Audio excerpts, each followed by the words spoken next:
ನೆರೆಯ ರಾಷ್ಟ್ರ ಬಾಂಗ್ಲಾದೇಶದಲ್ಲಿ ದಿನ ದಿನಕ್ಕೂ ಪರಿಸ್ಥಿತಿ ಹದಗೆಡ್ತಾ ಇದೆ. ಅದರ ನೇರ ಪರಿಣಾಮ ಬಾಂಗ್ಲಾದೇಶದಲ್ಲಿ ಇರತಕ್ಕಂತ ಅಲ್ಪಸಂಖ್ಯಾತರ ಮೇಲೆ ಬೀರ್ತಾ ಇದೆ. ಹಾಗೆ ಭಾರತದ ಮೇಲೂ ಕೂಡ ಬೀರುವ ಎಲ್ಲಾ ಸಾಧ್ಯತೆಗಳು ಕೂಡ ಕಂಡು ಬರ್ತಾ ಇದೆ. 1970ರ ದಶಕದ ಹಿಂದೆ ಅಸ್ತಿತ್ವವೇ ಇಲ್ಲದ ಒಂದು ರಾಷ್ಟ್ರಕ್ಕೆ ಅಸ್ತಿತ್ವ ಅನ್ನೋದು ಸಿಕ್ಕಿದ್ದೇ ಭಾರತದಿಂದ. ಹೀಗಿರುವಾಗ ತನ್ನ ಹುಟ್ಟಿಗೆ ಕಾರಣವಾದ ರಾಷ್ಟ್ರ ಭಾರತದ ಮೇಲೆ ಬಾಂಗ್ಲಾದೇಶಕ್ಕೆ ದ್ವೇಷ ಯಾಕೆ? ಹಾಗೆ ಭಾರತೀಯರಾಗಿರಬಹುದು ಅನ್ನೋ ಕಾರಣಕ್ಕೆ ಬಾಂಗ್ಲಾದೇಶಿಗರೇ ಆಗಿರುವ ಬಾಂಗ್ಲಾದೇಶದಲ್ಲಿ ಇರತಕ್ಕಂತ ಹಿಂದೂಗಳನ್ನು ಒಳಗೊಂಡ ಅಲ್ಪಸಂಖ್ಯಾತರ ಮೇಲೆ ಬಾಂಗ್ಲಾದೇಶಿಗರಿಗೆ ದ್ವೇಷ ಯಾಕೆ? ಹಾಗೆ ಇಂಥ ಪರಿಸ್ಥಿತಿಯಲ್ಲಿ ಭಾರತ ಹಾಗೆ ಭಾರತದ ಸರ್ಕಾರ, ಭಾರತದ ಸೈನಿಕರ ಪಡೆ ಯಾವ ರೀತಿಯಾಗಿ ಬಾಂಗ್ಲಾದೇಶದ ಪರಿಸ್ಥಿತಿಯನ್ನ ಗಮನಿಸಬೇಕು, ಈಗ ಸದ್ಯಕ್ಕೆ ಏನೆಲ್ಲ ಆಗ್ತಾ ಇದೆ, ಇನ್ನೇನು ಮಾಡಬೇಕು, ಇದೆಲ್ಲ ವಿಚಾರವನ್ನ ಸಮಗ್ರವಾಗಿ ಚರ್ಚೆ ಮಾಡೋ ಪ್ರಯತ್ನವನ್ನ ಇವತ್ತಿನ ಮಹಾಭಾರತ ಕಾರ್ಯಕ್ರಮದಲ್ಲಿ ಮಾಡ್ತಾ ಇದ್ದೀನಿ. ಮಹಾಭಾರತ ಚರ್ಚಾ ಕಾರ್ಯಕ್ರಮದಲ್ಲಿ ವಿಶೇಷವಾಗಿ ಇವತ್ತು ನಮ್ಮ ಜೊತೆಯಲ್ಲಿ ಏರ್ ಮಾರ್ಷಲ್ ಮುರಳಿ ಅವರಿದ್ದಾರೆ, ಹಾಗೆ ವಿಂಗ್ ಕಮಾಂಡರ್ ಸುದರ್ಶನ್ ಸರ್ ಇದ್ದಾರೆ. ನಮಸ್ಕಾರ. ಇಬ್ಬರಿಗೂ ಆತ್ಮೀಯವಾದ ಹಾಗೆ ಗೌರವಪೂರ್ಣವಾದ ಸ್ವಾಗತ ಕಾರ್ಯಕ್ರಮಕ್ಕೆ. ಹಾಗೆ ಇವತ್ತು ಆಡಿಯನ್ಸ್ ನಲ್ಲಿ ವಿಶೇಷವಾಗಿ ಸೇನೆಯಲ್ಲಿ ಕರ್ತವ್ಯವನ್ನ ನಿರ್ವಹಿಸಿದ ಅನೇಕರಿದ್ದಾರೆ, ಹಾಗೆ ಎಂದಿನಂತೆ ನಮ್ಮ ಆಡಿಯನ್ಸ್ ಕೂಡ ಇದ್ದಾರೆ. ನಮಸ್ಕಾರ, ಎಲ್ಲರಿಗೂ ಪ್ರೀತಿಯ ಸ್ವಾಗತ ಕಾರ್ಯಕ್ರಮಕ್ಕೆ. ಮುನ್ನದಾಗಿ ನಾನು ಮುರಳಿ ಸರ್ ತಮ್ಮಿಂದಲೇ ಕಾರ್ಯಕ್ರಮ ಪ್ರಾರಂಭ ಮಾಡ್ತೀನಿ. ಮಿನಿಸ್ಟ್ರಿ ಆಫ್ ಎಕ್ಸ್ಟರ್ನಲ್ ಅಫೇರ್ಸ್ ಅಧಿಕೃತವಾಗಿ ಹೇಳಿದೆ, ಭಾರತದ ಸರ್ಕಾರದ ಭಾಗವಾಗಿ 2900ಕ್ಕೂ ಅಧಿಕ ಅಸಾಲ್ಟ್ಗಳು, ಹಲ್ಲೆಗಳು ವಿಚ್ ಇನ್ಕ್ಲೂಡ್ಸ್ ಮರ್ಡರ್ ಬಾಂಗ್ಲಾದೇಶದಲ್ಲಿ ಮೈನಾರಿಟಿಗಳ ಮೇಲೆ ಆಗ್ತಾ ಇದೆ ಅಂತ ಹೇಳಿ. ನಾನು ಇಲ್ಲಿ ಹಿಂದೂ ಅಂತ ಹೇಳ್ತಿಲ್ಲ, ಒಟ್ಟಾರೆಯಾಗಿ ಮೈನಾರಿಟಿಗಳ ಮೇಲೆ ಆಗ್ತಾ ಇದೆ ಅಂತ ಹೇಳಿ. ಆದ್ರೆ ಜಾಗತಿಕ ಮಟ್ಟದಲ್ಲಿ, ಅದರಲ್ಲೂ ನಮ್ಮ ದೇಶದಲ್ಲೂ ಕೂಡ ಕೆಲವರು ಹೇಳ್ತಿದ್ದಾರೆ ಇಟ್ಸ್ ಜಸ್ಟ್ ಮೀಡಿಯಾ ಹೈಪ್, ಭಾರತದಲ್ಲಿ ಫೇಕ್ ನ್ಯೂಸ್ ಗಳನ್ನ ಹಬ್ಬಿಸಲಾಗ್ತಾ ಇದೆ ಅಂತ ಹೇಳಿ. ನಿಜಕ್ಕೂ ಬಾಂಗ್ಲಾದೇಶದಲ್ಲಿ ಸದ್ಯಕ್ಕಿರುವ ಪರಿಸ್ಥಿತಿ, ಅದರಲ್ಲೂ ಮೈನಾರಿಟಿಗಳನ್ನ ದೃಷ್ಟಿಯಲ್ಲಿ ಇಟ್ಕೊಂಡು ಹೇಗಿದೆ ಅನ್ನೋದನ್ನ ವಿವರಿಸೋದಾದ್ರೆ. ಎಲ್ರಿಗೂ ನಮಸ್ಕಾರ. ನೋಡಿ, ಹಿಂದೂಗಳ ಮೇಲೆ ಅಥವಾ ಅಲ್ಪಸಂಖ್ಯಾತರ ಮೇಲೆ ಅತ್ಯಾಚಾರ ಏನ್ ನಡೀತಾ ಇದೆ ಅದು ಹೊಸದೇನಲ್ಲ ಬಾಂಗ್ಲಾದೇಶಲ್ಲಿ. ಆಮೇಲೆ ಇದು ಮೀಡಿಯಾ ಹೈಪ್ ಅಂತೂ ಖಂಡಿತನೇ ಅಲ್ಲ. ಬಹಳ ಜನಕ್ಕೆ ಗೊತ್ತಿದೆಯೋ ಅಲ್ಲೋ ನನಗೆ ಗೊತ್ತಿಲ್ಲ. United Nations human rights commission ಈ ವರ್ಷದ ಮೊದಲಿನಲ್ಲಿ ಒಂದು ರಿಪೋರ್ಟ್ ತಂದಿದ್ದಾರೆ. ಅದರಲ್ಲಿ ಅವರು ಹೇಳ್ತಾರೆ, ಆಗಸ್ಟ್ 2024 ಆದಮೇಲೆ ಅಲ್ಲಿ ಅಲ್ಪಸಂಖ್ಯಾತರು ಅಂದರೆ ಹಿಂದೂಗಳು ಆಮೇಲೆ ಕ್ರಿಶ್ಚಿಯನ್ಸು ಅವ್ರ ಮೇಲೆ ಬಹಳ ವಿಪರೀತವಾದ ಅತ್ಯಾಚಾರ ನಡೀತಾ ಇದೆ. ಇದು ಜನೋಸೈಡ್ ತರ ನಡೀತಾ ಇದೆ. ಇದು 1971 ನಲ್ಲಿ ಏನಾಯಿತು ಅದರ ಪುನರಾವೃತ್ತಿ ಅಂತ ಅವರು ಒಂದು ರಿಪೋರ್ಟ್ ನಮ್ಮ ಕೈಲಿದೆ. ನಮ್ಮ ದೇಶದ ಸರ್ಕಾರ 2900 ಅಟ್ಯಾಕ್ ಆಯಿತು, ಹೀಗಾಯ್ತು ಹಾಗಾಯ್ತು ಅಂತ ಪಾರ್ಲಿಮೆಂಟ್ ಅಲ್ಲಿ ಈ ತರ ಸ್ಟೇಟ್ಮೆಂಟ್ ಕೊಡೋದು ನನ್ನ ಅಭಿಪ್ರಾಯದ ಪ್ರಕಾರ ಹಾಸ್ಯಾಸ್ಪದ. ಯಾತಕ್ಕೆ ಅಂದ್ರೆ ನೀವು ಅದನ್ನ ನೋಡ್ಕೊಂಡು ಸುಮ್ಮನೆ ಕೂತಿದ್ದೀರ. ನೀವು ಯಾತಕ್ಕೆ ಇಷ್ಟು ದಿವಸ ನೀವು ಅದ್ರ ಮೇಲೆ ಆಕ್ಷನ್ ತಗೊಳ್ಳಿರ? ಒಂದು ಚಿಕ್ಕ ಒಂದು ಬ್ಯಾಕ್ ಗ್ರೌಂಡ್. 1971 ನಲ್ಲಿ ಹೆಚ್ಚು ಕಮ್ಮಿ 3 ರಿಂದ 4 ಲಕ್ಷ ಜನ ಬೆಂಗಾಲಿಗಳನ್ನ ವೆಸ್ಟ್ ಪಾಕಿಸ್ತಾನದವರು ಸಾಯಿಸಿದ್ರು. ಅಷ್ಟೇ ಸಂಖ್ಯೆಯಲ್ಲಿ ಹೆಂಗಸರ ಮೇಲೆ ಅತ್ಯಾಚಾರ ಮಾಡಿದ್ರು. ಆಮೇಲೆ ಇಷ್ಟೇ ಅಲ್ಲ, ಆಗ ಬಹಳ ವಿಪರೀತ ತೊಂದರೆಗೊಳಗಾದವರು ಢಾಕಾ ಯೂನಿವರ್ಸಿಟಿ ಸ್ಟೂಡೆಂಟ್ಸ್. ಎಷ್ಟೋ ಜನ ಇದನ್ನ ಹೆಂಗಸರನ್ನ ಈ ಪಾಕಿಸ್ತಾನಿ ಜನರಲ್ಸು ಸೆಕ್ಸ್ ಸ್ಲೇವ್ಸ್ ತರ ಇಟ್ಕೊಂಡಿದ್ರು ಅನ್ನುವಂಥ ಒಂದು ಮಾತು ಇದೆ. ಇವೆಲ್ಲ ಡಾಕ್ಯುಮೆಂಟ್ ಆಗಿದೆ. ಇದರಲ್ಲಿ ಒಂದೂ ಇದೆಲ್ಲ ಹುಟ್ಟಿಸ್ಕೊಂಡು ಯಾರು ಹೇಳ್ತಾರೆ. ನ್ಯೂಸ್ ಮೀಡಿಯಾ ಹೈಪ್ ಅಲ್ಲ, ಮೀಡಿಯಾ ಹೈಪ್ ಅಂತೂ ಖಂಡಿತ ಅಲ್ಲ. 1971 ಸತತವಾಗಿ ನಡೀತಾನೆ ಇದೆ, ಆದರೆ ಇಷ್ಟು ಮಟ್ಟಿಗೆ ನಡೀತಾ ಇರಲಿಲ್ಲ. ಇವರು ಯಾರು ಈ ತರ ಮಾಡ್ತಾ ಇರೋರು? ಯಾರು ಅವರು? ಜಮಾಯಿತೆ ಇಸ್ಲಾಮಿ ಭಯಂಕರವಾದ ಭಯೋತ್ಪಾದಕರ ಗ್ರೂಪ್ ಇದು. ಜಮಾಯಿತೆ ಇಸ್ಲಾಮಿ ಇವತ್ತಿರುತ್ತೆ, ನಾಳೆ ಇರಲ್ಲ, ಇರಲ್ಲ ಅನ್ನೋದು ನಡೀತಾನೆ ಇದೆ. ಇದನ್ನ ಅಬುಲ್ ಮುಡೌಡಿ ಅವನನ್ನು ಇದನ್ನ ಶುರು ಮಾಡಿ ಅದನ್ನ ಮೊದಲು ಮುಜಿಬುರ್ ರೆಹಮಾನ್ ಬಂದ ತಕ್ಷಣ ಅದನ್ನ ಬ್ಯಾನ್ ಮಾಡಿದ್ರು ಅವರು. ಯಾಕೆ ನೀನು ಬೆಂಗಾಲಿಗಳ ಮೇಲೆ ನೀನು ದೌರ್ಜನ್ಯ ಮಾಡ್ತಾ ಇದೀಯಾ ಅನ್ನೋ ದೃಷ್ಟಿಯಿಂದ ಬ್ಯಾನ್ ಮಾಡಿದ್ರು. ಮುಜಿಬುರ್ ರೆಹಮಾನ್ ಅಸಾಸಿನೇಷನ್ ಆಯ್ತು, ತಿರುಗಿ ವಾಪಸ್ ಬಂದಿರೋರು. ಸೊ ಇದು ನಡೀತಾನೆ ಇದೆ. ಇವರೇನ್ ಮಾಡಿದ್ರು, ಈ ಜಮಾಯಿತೆ ಇಸ್ಲಾಮಿ ಇವ್ರನ್ನ ಬಾಂಗ್ಲಾದೇಶ್ ನ್ಯಾಷನಲ್ ಪಾರ್ಟಿ ಇದು ಜಿಯಾವುರ್ ರೆಹಮಾನ್ ಜೊತೆ ಸೇರ್ಕೊಂಡು ಅವರು ಏನ್ ಮಾಡಿದ್ರು 1979 ಜಿಯಾವುರ್ ರೆಹಮಾನ್ ಪ್ರೈಮ್ ಮಿನಿಸ್ಟರ್ ಆದ್ರು ಬಾಂಗ್ಲಾದೇಶ್ಗೆ. ಅವರಾದ್ಮೇಲೆ ಈಗ ಅವರು ಬಲವಾಗಿ ಗಟ್ಟಿಯಾಗಿ ಹಿಡ್ಕೊಂಡ್ಬಿಟ್ಟಿದ್ದಾರೆ BNP-ನ. ಅವರು ರಾಜಕೀಯಕ್ಕೆ ಇಳಿದಿದ್ದಾರೆ. 2001 ಖಾಲಿದಾ ಜಿಯಾನ ತಂದ್ಕೊಡ್ಸ್ಬಿಟ್ರು ಇದ್ರೊಳಗೆ ಪ್ರೈಮ್ ಮಿನಿಸ್ಟರ್ ಆಗಿ. ನಾಳೆ ಫೆಬ್ರವರಿ ಆಗೋ ಇದ್ರೊಳಗೆ ಅವ್ರದ್ದು ಜನರಲ್ ಎಲೆಕ್ಷನ್ಸ್ ಅಲ್ಲಿ ಅವರು BNP ಆಮೇಲೆ ಜಮಾಯಿತೆ ಇಸ್ಲಾಮಿ ವಾಪಸ್ ಬರೋದ್ರಲ್ಲಿ ಸಂಶಯವೇ ಇಲ್ಲ. ಅವರು ಮೊದಲನೇ ದಿವಸದಿಂದ ಆಂಟಿ ಇಂಡಿಯಾ, ಮೊದಲನೇ ದಿವಸದಿಂದ. ಆಮೇಲೆ ಅಷ್ಟೇ ಅಲ್ಲ, ಅವರು ಇಲ್ಲಿ ನಮ್ಮ ಹಿಂದೂಗಳ ಮೇಲೆ ದೌರ್ಜನ್ಯ ನಡೀತಾ ಇದೆ ಬಾಂಗ್ಲಾದೇಶದಲ್ಲಿ, ಎಲ್ಲದಕ್ಕೂ ಅವರೇ ಕಾರಣ. ಅವ್ರೇನು 54 ವರ್ಷದ ಕೆಳಗೆ ಏನಾಯ್ತು ಅನ್ನೋದು ಯಾರಿಗೂ ಏನೂ ಜ್ಞಾಪಕನೇ ಇಲ್ಲ. 54 ವರ್ಷದ ಕೆಳಗೆ ನೀವು ಉರ್ದು ಇಂಪೋಸ್ ಮಾಡ್ತಾ ಇದ್ದೀರಾ ನಮ್ಮ ಮೇಲೆ. ನಾವು ಒಂದು ಬೆಂಗಾಲಿ ರಾಷ್ಟ್ರ ಅಂತ ಹೇಳ್ಕೊಂಡವರು ಇವರು, ಇವತ್ತು ಅವ್ರು ಹೇಳ್ತಾರೆ ಇಲ್ಲ ನಾವು ಪಾಕಿಸ್ತಾನ ಜೊತೆ ಸೇರ್ಕೊಳ್ತೀವಿ, ನಮ್ದು ಇಸ್ಲಾಮಿಕ್ ರಾಷ್ಟ್ರ ಆಗಬೇಕು. ಅದೇ ಈ ಜಮಾಯಿತೆ ಇಸ್ಲಾಮಿದು ಮೊದಲನೇ ದಿವಸದಿಂದ ಡಿಮಾಂಡ್. ಆದರೆ ಇದನ್ನ ಯಾವಾಗ ಶೇಖ್ ಹಸೀನಾ ಬಂದ್ರು ಪವರ್ಗೆ, ಮೊದಲನೇ ಕೆಲಸ ಅವರು ಮಾಡಿದ್ದು ಇದನ್ನ ಜಮಾಯಿತೆ ಇಸ್ಲಾಮಿ ಬ್ಯಾನ್ ಮಾಡಿದ್ರು. ಶೇಖ್ ಹಸೀನಾ ಈ ಕಡೆ ಪಲಾಯನ ಮಾಡಿ ನಮ್ಮ ದೇಶಕ್ಕೆ ಬಂದ್ರು, ವಾಪಸ್ ಬಂದ್ರು ಅವರು ಇದು ಜಮಾಯಿತೆ ಇಸ್ಲಾಮಿ. ಈ ಸಾರಿ ಅವರು ಬರೇ ಹಂಗೆ ಬರಲಿಲ್ಲ, ಈ ಸಾರಿ ಅವ್ರದ್ದು ಸ್ಟೂಡೆಂಟ್ ವಿಂಗ್ ಕರ್ಕೊಂಡ್ಬಂದ್ರು ಜೊತೆಗೆ. ಆ ಸ್ಟೂಡೆಂಟ್ ವಿಂಗು ಅವರು ಟೋಟಲಿ ಆಂಟಿ ಹಿಂದೂ, ಟೋಟಲಿ. ಇವತ್ತು ನಮ್ಮ ಅಲ್ಲಿ ಹಿಂದೂಗಳ ಮೇಲೆ ಎಷ್ಟು ಜನ ಇದ್ದಾರೆ ಹಿಂದೂಗಳು? 2.25 ಕೋಟಿ, 8% ಪಾಪ್ಯುಲೇಷನ್. ಅವರ ಬಿಸ್ನೆಸ್, ಅವ್ರ ಮೇಲೆ ದೌರ್ಜನ್ಯ. ಆಮೇಲೆ ಇದನ್ನ ನಮ್ಮ ಟೆಂಪಲ್ಸ್ ಮೇಲೆ ಟೆಂಪಲ್ಸ್ ಹೊಡೆದಾಕೋದು. ಎಂತೆಂತ ಟೆಂಪಲ್ಸ್ ಹೊಡೆದಿದ್ದಾರೆ? 152 ಟೆಂಪಲ್ಸ್ ಹೊಡೆದಿದ್ದಾರೆ. ಅದರಲ್ಲಿ ಢಾಕಾನಲ್ಲಿ 2 ಬಹಳ ಹಳೆಯ ಪುರಾತನ ಟೆಂಪಲ್, ಶಿವ ಟೆಂಪಲ್ ತೊಟಾರಿ ಬಜಾರ್ ಅಲ್ಲಿ ಹೊಡೆದಾಕಿದ್ದಾರೆ. ಆಮೇಲೆ ದ್ವಾರಕೇಶ್ವರ ಟೆಂಪಲ್ ಹೊಡೆದಾಕಿದ್ದಾರೆ. ಆಮೇಲೆ ಅಲ್ಲಿರೋ ಅರ್ಚಕರನ್ನು ಸಾಯಿಸಿದ್ದಾರೆ.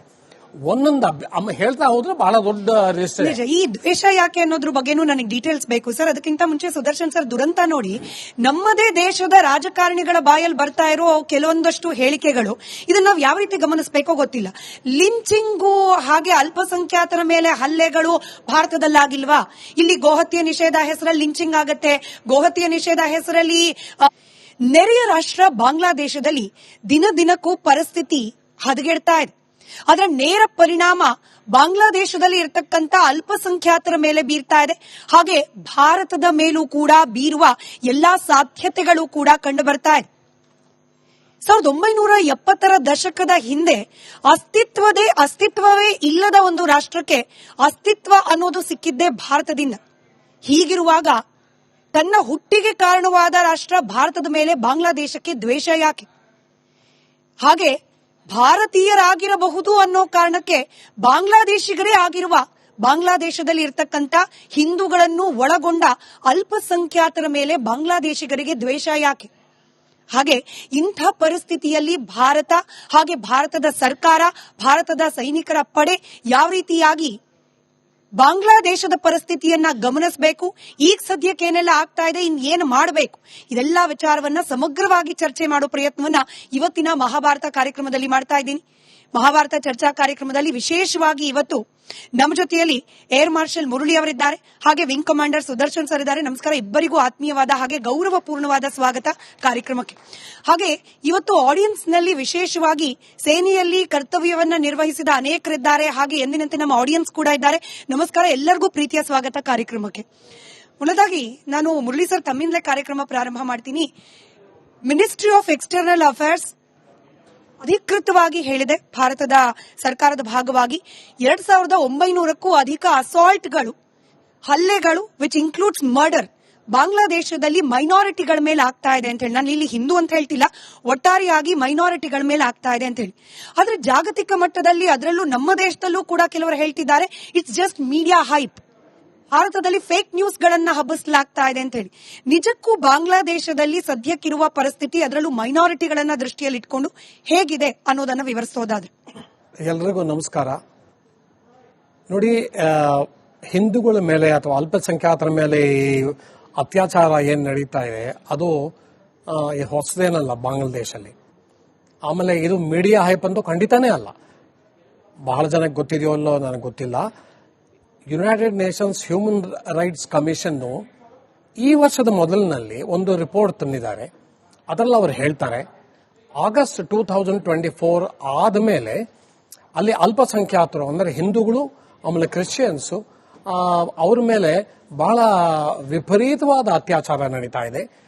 ಇದು ಜನೋಸೈಡ್ ತರ ನಡೀತಾ ಇದೆ. ಇದು 1971 ನಲ್ಲಿ ಏನಾಯಿತು ಅದರ ಪುನರಾವೃತ್ತಿ ಅಂತ ಅವರು ಒಂದು ರಿಪೋರ್ಟ್ ನಮ್ಮ ಕೈಲಿದೆ.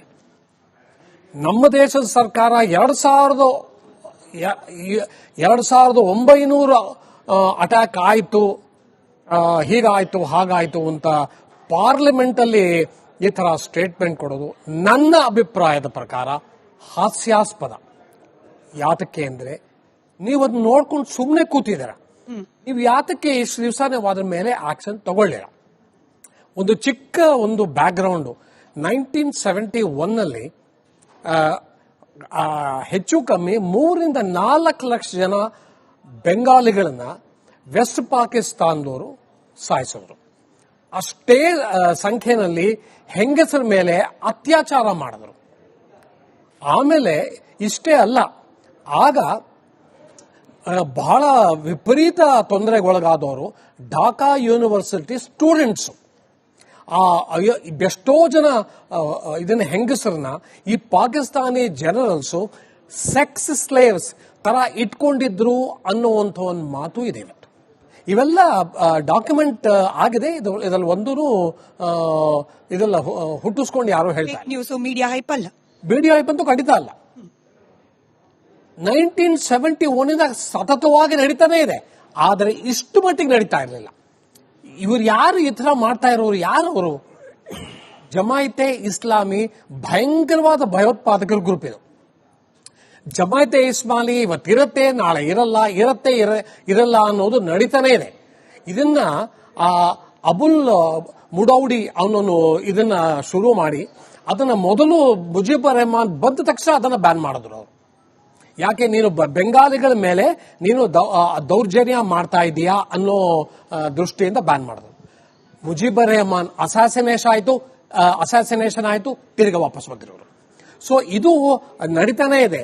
ಇವರೇನ್ ಮಾಡಿದ್ರು, ಈ ಜಮಾಯಿತೆ ಇಸ್ಲಾಮಿ ಇವ್ರನ್ನ ಬಾಂಗ್ಲಾದೇಶ್ ನ್ಯಾಷನಲ್ ಪಾರ್ಟಿ ಇದು ಜಿಯಾವುರ್ ರೆಹಮಾನ್ ಜೊತೆ ಸೇರ್ಕೊಂಡು ಅವರು ಏನ್ ಮಾಡಿದ್ರು, 1979 ಜಿಯಾವುರ್ ರೆಹಮಾನ್ ಪ್ರೈಮ್ ಮಿನಿಸ್ಟರ್ ಆದ್ರು ಬಾಂಗ್ಲಾದೇಶ್ಗೆ. ಅವರಾದ್ಮೇಲೆ ಈಗ ಅವರು ಬಲವಾಗಿ ಗಟ್ಟಿಯಾಗಿ ಹಿಡ್ಕೊಂಡ್ಬಿಟ್ಟಿದ್ದಾರೆ BNPನ. ಅವರು ರಾಜಕೀಯಕ್ಕೆ ಇಳಿದಿದ್ದಾರೆ. 2001 ಖಾಲಿದಾ ಜಿಯಾನ ತಂದ್ಕೊಡ್ಸ್ಬಿಟ್ರು ಇದ್ರೊಳಗೆ ಪ್ರೈಮ್ ಮಿನಿಸ್ಟರ್ ಆಗಿ. ನಾಳೆ ಫೆಬ್ರವರಿ ಆಗೋ ಇದ್ರೊಳಗೆ ಅವ್ರದ್ದು ಜನರಲ್ ಎಲೆಕ್ಷನ್ಸ್ ಅಲ್ಲಿ ಅವರು BNP ಆಮೇಲೆ ಜಮಾಯಿತೆ ಇಸ್ಲಾಮಿ ವಾಪಸ್ ಬರೋದ್ರಲ್ಲಿ ಸಂಶಯವೇ ಇಲ್ಲ. ಅವರು ಮೊದಲನೇ ದಿವಸದಿಂದ ಆಂಟಿ ಇಂಡಿಯಾ, ಮೊದಲನೇ ದಿವಸದಿಂದ. ಆಮೇಲೆ ಅಷ್ಟೇ ಅಲ್ಲ, ಅವರು ಇಲ್ಲಿ ನಮ್ಮ ಹಿಂದೂಗಳ ಮೇಲೆ ದೌರ್ಜನ್ಯ ನಡೀತಾ ಇದೆ ಬಾಂಗ್ಲಾದೇಶಲ್ಲಿ, ಎಲ್ಲದಕ್ಕೂ ಅವರೇ ಕಾರಣ. ಅವ್ರೇನು 54 ವರ್ಷದ ಕೆಳಗೆ ಏನಾಯ್ತು ಅನ್ನೋದು ಯಾರಿಗೂ ಏನೂ ಜ್ಞಾಪಕನೇ ಇಲ್ಲ. 54 ವರ್ಷದ ಕೆಳಗೆ ನೀವು ಉರ್ದು ಇಂಪೋಸ್ ಮಾಡ್ತಾ ಇದ್ದೀರಾ ನಮ್ಮ ಮೇಲೆ. ನಾವು ಒಂದು ಬೆಂಗಾಲಿ ರಾಷ್ಟ್ರ ಅಂತ ಹೇಳ್ಕೊಂಡವರು ಇವರು, ಇವತ್ತು ಅವ್ರು ಹೇಳ್ತಾರೆ ಇಲ್ಲ, ನಾವು ಪಾಕಿಸ್ತಾನ ಜೊತೆ ಸೇರ್ಕೊಳ್ತೀವಿ, ನಮ್ದು ಇಸ್ಲಾಮಿಕ್ ರಾಷ್ಟ್ರ ಆಗಬೇಕು. ಅದೇ ಈ ಜಮಾಯಿತೆ ಇಸ್ಲಾಮಿದು ಮೊದಲನೇ ದಿವಸದಿಂದ ಡಿಮಾಂಡ್. ಆದರೆ ಇದನ್ನ ಯಾವಾಗ ಶೇಖ್ ಹಸೀನಾ ಬಂದ್ರು ಪವರ್ಗೆ, ಮೊದಲನೇ ಕೆಲಸ ಅವರು ಮಾಡಿದ್ದು ಇದನ್ನ ಜಮಾಯಿತೆ ಇಸ್ಲಾಮಿ ಬ್ಯಾನ್ ಮಾಡಿದ್ರು. ಶೇಖ್ ಹಸೀನಾ ಈ ಕಡೆ ಪಲಾಯನ ಮಾಡಿ ನಮ್ಮ ದೇಶಕ್ಕೆ ಬಂದ್ರು, ವಾಪಸ್ ಬಂದ್ರು ಅವರು ಇದು ಜಮಾಯಿತೆ ಇಸ್ಲಾಮಿ. ಈ ಸಾರಿ ಅವರು ಬರೇ ಹಂಗೆ ಬರಲಿಲ್ಲ, ಈ ಸಾರಿ ಅವ್ರದ್ದು ಸ್ಟೂಡೆಂಟ್ ವಿಂಗ್ ಕರ್ಕೊಂಡ್ಬಂದ್ರು ಜೊತೆಗೆ. ಆ ಸ್ಟೂಡೆಂಟ್ ವಿಂಗು ಅವರು ಟೋಟಲಿ ಆಂಟಿ ಹಿಂದೂ, ಟೋಟಲಿ. ಇವತ್ತು ನಮ್ಮ ಅಲ್ಲಿ ಹಿಂದೂಗಳ ಮೇಲೆ ಎಷ್ಟು ಜನ ಇದ್ದಾರೆ ಹಿಂದೂಗಳು? 2.25 ಕೋಟಿ, 8% ಪಾಪ್ಯುಲೇಷನ್. ಅವರ ಬಿಸ್ನೆಸ್, ಅವ್ರ ಮೇಲೆ ದೌರ್ಜನ್ಯ. ಆಮೇಲೆ ಇದನ್ನ ನಮ್ಮ ಟೆಂಪಲ್ಸ್ ಮೇಲೆ ಟೆಂಪಲ್ಸ್ ಹೊಡೆದಾಕೋದು. ಎಂತೆಂತ ಟೆಂಪಲ್ಸ್ ಹೊಡೆದಿದ್ದಾರೆ, 152 ಟೆಂಪಲ್ಸ್ ಹೊಡೆದಿದ್ದಾರೆ. ಅದರಲ್ಲಿ ಢಾಕಾನಲ್ಲಿ 2 ಬಹಳ ಹಳೆಯ ಪುರಾತನ ಟೆಂಪಲ್, ಶಿವ ಟೆಂಪಲ್ ತೊಟಾರಿ ಬಜಾರ್ ಅಲ್ಲಿ ಹೊಡೆದಾಕಿದ್ದಾರೆ. ಆಮೇಲೆ ಧಾರಕೇಶ್ವರ ಟೆಂಪಲ್ ಹೊಡೆದಾಕಿದ್ದಾರೆ. ಆಮೇಲೆ ಅಲ್ಲಿರೋ ಅರ್ಚಕರನ್ನು ಸಾಯಿಸಿದ್ದಾರೆ. ಒಂದೊಂದು ಹೇಳ್ತಾ ಹೋದ್ರೆ ಬಹಳ ದೊಡ್ಡ ಲಿಸ್ಟ್ ಇದೆ. ನಿಜ. ಈ ದ್ವೇಷ ಯಾಕೆ ಅನ್ನೋದ್ರ ಬಗ್ಗೆನೂ ನನಗೆ ಡೀಟೇಲ್ಸ್ ಬೇಕು ಸರ್. ಅದಕ್ಕಿಂತ ಮುಂಚೆ ಸುದರ್ಶನ್ ಸರ್, ದುರಂತ ನೋಡಿ, ನಮ್ಮದೇ ದೇಶದ ರಾಜಕಾರಣಿಗಳ ಬಾಯಲ್ಲಿ ಬರ್ತಾ ಇರೋ ಕೆಲವೊಂದಷ್ಟು ಹೇಳಿಕೆಗಳು, ಇದನ್ನ ನಾವು ಯಾವ ರೀತಿ ಗಮನಿಸಬೇಕೋ ಗೊತ್ತಿಲ್ಲ. ಲಿಂಚಿಂಗು ಹಾಗೆ ಅಲ್ಪಸಂಖ್ಯಾತರ ಮೇಲೆ ಹಲ್ಲೆಗಳು ಭಾರತದಲ್ಲಾಗಿಲ್ವಾ? ಇಲ್ಲಿ ಗೋಹತ್ಯೆ ನಿಷೇಧ ಹೆಸರಲ್ಲಿ ಲಿಂಚಿಂಗ್ ಆಗತ್ತೆ, ಗೋಹತ್ಯೆ ನಿಷೇಧ ಹೆಸರಲ್ಲಿ ಅಲ್ಪಸಂಖ್ಯಾತರ ಮೇಲೆ ಹಲ್ಲೆ ಆಗತ್ತೆ. ಬಾಂಗ್ಲಾದೇಶದಲ್ಲೂ ಆಗ್ತಿರೋದೇ. ನೀವು ಹೈಪ್ ಮಾಡಬೇಡಿ ಅಂತ ಹೇಳಿ ಮಾಧ್ಯಮಗಳಿಗೆ ಬಿಟ್ಟಿ ಬೋಧನೆ ಕೊಡ್ತಾರೆ ರಾಜಕಾರಣಿಗಳು sir. For god sake, they are people representative.